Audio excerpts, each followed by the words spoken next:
Sedimentary rocks are fascinating because they witnessed the past history of the Earth. Their study should unveil mysteries about their formation and the history of living species. The principal features of sedimentary rocks include distinct stratas of relatively homogeneous material. Intermittent settling over very long periods of time figure among possible explanations of stratification. Internally, sedimentary rocks display microscale stratification or lamination of relatively coarse and fine particles. Because sedimentary rocks form from settling of particles underwater, it is instructive to study fundamental sedimentation patterns in the hydraulics laboratory. A mixture resulting from equal weights of coarse sands in black and fine sands in white is tested in the laboratory. Consider the motion of a sphere rolling on a horizontal surface. The radius of the sphere is r, the mass is m, the angular velocity omega, and the translation velocity v is equal to omega times r. The moment of inertia of the sphere is equal to 2/5 of the product of the mass m and the square of the radius. The kinetic energy of the motion is given by the following formula. E is equal to 7/10 of the product of the mass times the square of the velocity. This formula shows that at a given velocity, the kinetic energy of a sphere increases with the mass.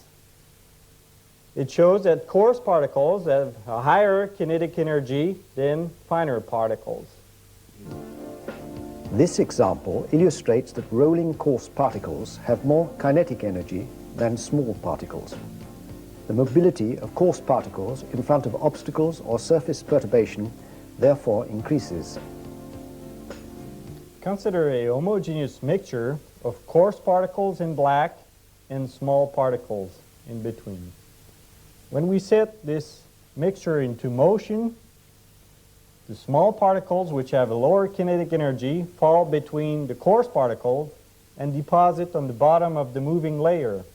The coarse particles with higher kinetic energy roll on top of the fine bed of fine particles. Particle segregation occurs under lateral motion of a mixture. Coarse black particles roll on top of fine particles when they have the same specific gravity.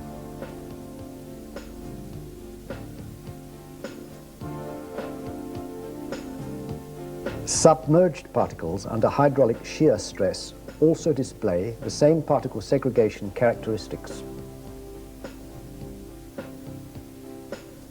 The fundamental question about lamination is the following. Does nature produce repetitive segregation under a continuous supply of sediment?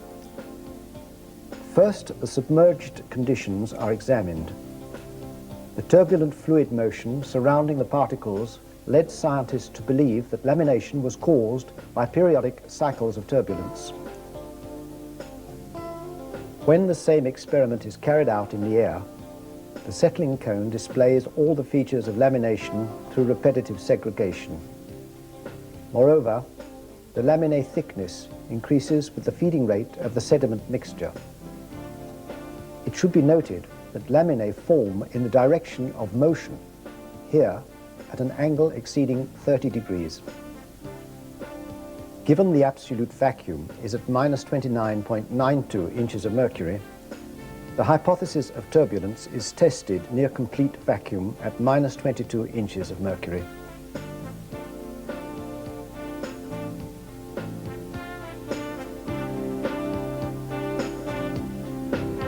Lamination develops without the presence of a surrounding fluid.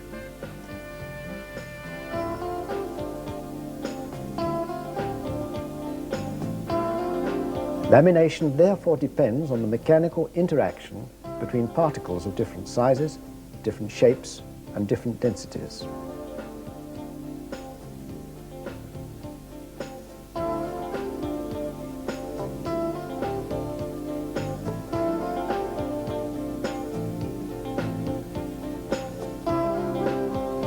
Under submerged conditions, lamination also occurs during gradual aggradation of the bed under plain bed conditions.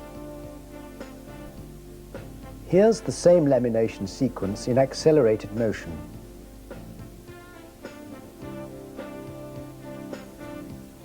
Large-scale experiments on stratification were carried out at the Hydraulics Laboratory of the Colorado State University Engineering Research Center. For the experiments, a 4-foot wide flume measuring 60 foot long recirculates 1,000 cubic feet of water and 8 tons of a sand mixture. This flume provides a continuous supply of coarse and fine sand particles under steady discharge conditions.